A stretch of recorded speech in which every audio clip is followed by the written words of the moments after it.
திமுக BJP கூட என்றைக்குமே alliance கிடையாது அப்படிங்கிறத வந்து சொல்கிறாரு. அண்டு இந்த ஆர்எஸ்எஸ் கூட இன்டெரக்டாக ஒரு அலைன்ஸ் வச்சு திமுக ஒரு வேலை பார்த்துக்கிட்டு ஆர்எஸ்எஸ்க்கு வந்து அடிப்பணிஞ்சு போகிறது. எங்கள் ஆர்எஸ்எஸ் பேரெல்லாம் வந்து சொல்கிறது உண்மையாக வந்து கட்ஸ் வேணுங்க. ஒரு நடிகர் சொல்கிறாங்கள விஜய் வந்து கடுமையாக யாரும் எதிர்க்கலன்னு, இனிமேல் அந்த வார்த்தையை மட்டும் சொல்லாதீங்க. இதை விட கடுமையாலாம் எதிர்க்கவே முடியாது ஒரு மனுஷனால். ஸோ ஃபாசிசம் பற்றி வந்து பேசியிருக்கிறாரு. ஸோ இந்த ஃபாசிச ஆட்சிகளுக்கு ஒரு முடிவு கட்டணும் அப்படின்னு. அண்டு ஃபாசிச பாஜக பாய்சன் திமுக அப்படின்னு வந்து சொல்லிட்டு முடிச்சிட்டாரு. அண்டு எம்ஜிஆர் சாங்கு ஒரு ஃபேமஸான சாங்கு. அந்த டைமில் வந்து டிஎம்கேக்கு அந்த சாங்கெல்லாம் வந்து வச்சு போட்டு காமிச்சார் எம்ஜிஆர். எதிர்காலம் வரும் இந்த கூட்டத்தின் நாட்டத்தை ஒழிப்பேன் அப்படின்னு சாட்டை எடுத்து அதை வந்து இப்போ டைரெக்டாகவே வந்து போட்டு வச்சிருக்கிறாரு.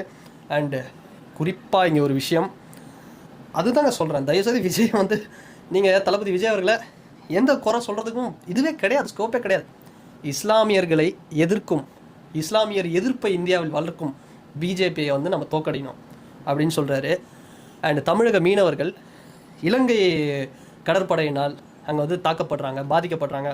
அதனால் இந்த கட்சத்தீவு அப்படின்னு இந்த வீடியோவை நீங்கள் ஃபுல்லாக பார்க்கணும் அப்படின்னா ஜனநாயகன் யூடியூப் சேனலில் போய் பாருங்கள். இது மாதிரி நிறைய அரசியல் கண்டென்ட்ஸ் வந்து இருக்குது. அண்ட் இது வரைக்கும் நம்ம சேனலுக்கு வந்து சப்ஸ்கிரைப் பண்ணலாம், மறக்காமல் சப்ஸ்கிரைப் பண்ணுங்கள். அண்ட் தொடர்ந்து உங்கள் சப்போர்ட்டை வந்து கொடுத்துட்டே இருங்க.